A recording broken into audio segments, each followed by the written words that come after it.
E aí, pessoal, bem-vindos a mais uma análise. Hoje a gente vai mergulhar fundo no direito notarial e registral. E olha, não tem jeito melhor de dominar essa matéria do que resolvendo um problema prático, real, daqueles que despencam em provas.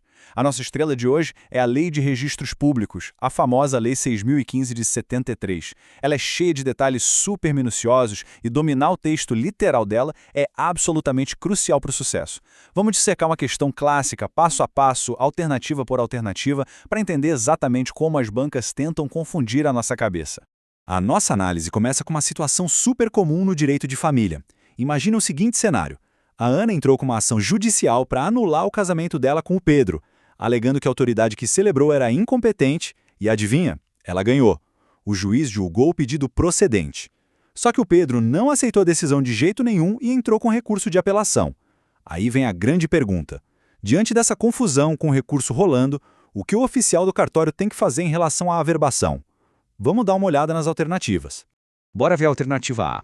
Ela diz que a sentença pode ser averbada caso o recurso não tenha sido recebido no efeito suspensivo. Lendo assim rapidinho até parece fazer sentido jurídico, né? Afinal, lá no processo civil, recursos sem efeito suspensivo não impedem o cumprimento provisório da decisão. Mas, muita atenção, essa alternativa está completamente incorreta. Vamos entender o porquê. É só bater o olho no texto da lei que a gente descobre o erro. O parágrafo 2º do artigo 100 traz uma regra de proteção que é inegociável. A lei diz com todas as letras. As sentenças de nulidade ou anulação de casamento não serão averbadas enquanto sujeitas a recurso, qualquer que seja o seu efeito. Viu só? O legislador foi bem categórico. Não importa nem um pouco se o recurso do Pedro tem efeito suspensivo ou se é só devolutivo. Tem recurso rolando? A averbação no livro de casamento fica totalmente travada. Nesse caso, a lei prefere 1000 vezes garantir a segurança jurídica do Estado Civil do CAN do que a rapidez do processo. Isso é um exemplo perfeito de como eles pegam a lógica geral do processo civil e usam para criar pegadinhas em regras super específicas de registros públicos. Então, a alternativa A, totalmente fora do jogo. Seguindo em frente, temos a alternativa B. Ela diz que o oficial que esquecer ou deixar de promover a averbação na hora certa já fica logo sujeito à perda da delegação, ou seja, vai perder o cargo.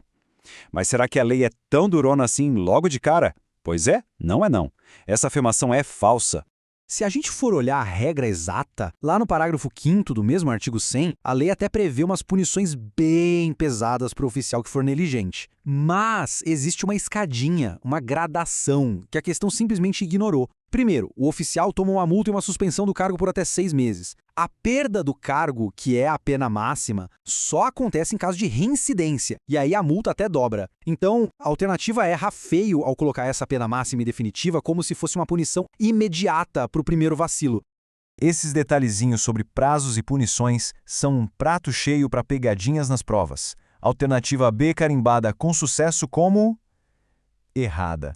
E chegamos na alternativa C. Olha o que ela fala, que a sentença produz efeitos em relação a terceiros desde o trânsito em julgado, momento a partir do qual é permitida a averbação. Mais uma armadilha perfeita.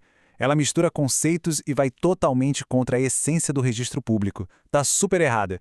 A letra da lei no parágrafo 1º não deixa margem para dúvida.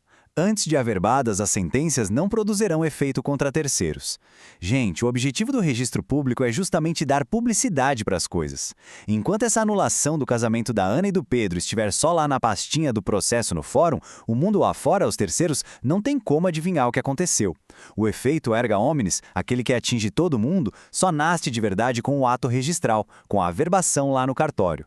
Então, achar que esse efeito contra terceiros nasce só da decisão definitiva do juiz é um erro conceitual gigantesco dentro do direito notarial. Letra C descartada sem dó. Agora, muita atenção na alternativa D.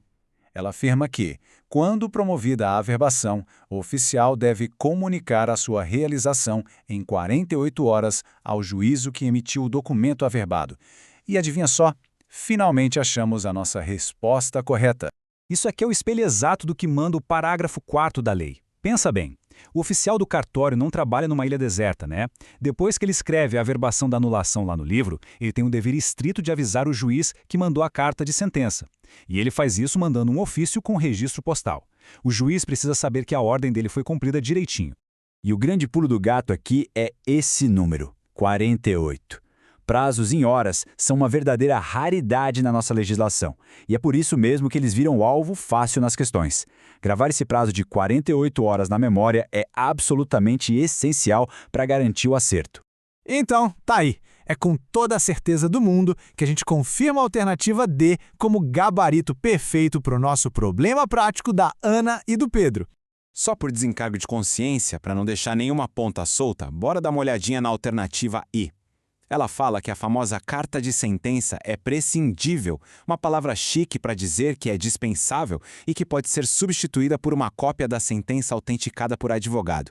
Bom, a gente já sabe a resposta certa, então essa afirmação só pode ser piada, né? Falsa. O negócio é o seguinte, o parágrafo 3º do artigo 100 é extremamente formalista. A averbação tem que ser feita à vista da carta de sentença.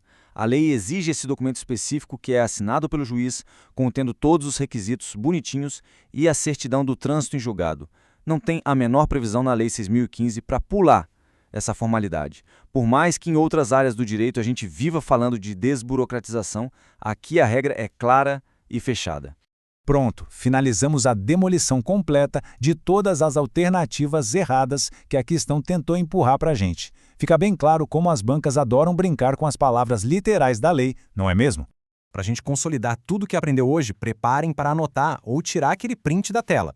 Temos aqui as 5 regras de ouro do artigo 100 que vocês precisam tatuar na mente. Vamos recapitular? 1. O efeito contra terceiros, o nosso efeito erga omnes, só nasce de verdade depois da averbação. 2. Qualquer recurso pendente simplesmente trava o registro. 3. O cartório vai exigir a carta de sentença física, sem atalhos. 4. Lembra do prazo sagrado de 48 horas para comunicar ao juiz. E 5. A punição do oficial que pisa na bola é gradual. Ele só perde o cargo na reincidência.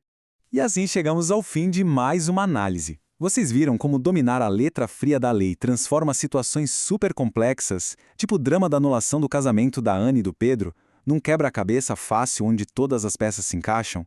A pergunta agora é, qual será a próxima pegadinha que vão inventar? Uma coisa é certa, com uma base forte assim, eu garanto que não vai ter surpresa nenhuma que derrube vocês. Um abraço e até a próxima explicação.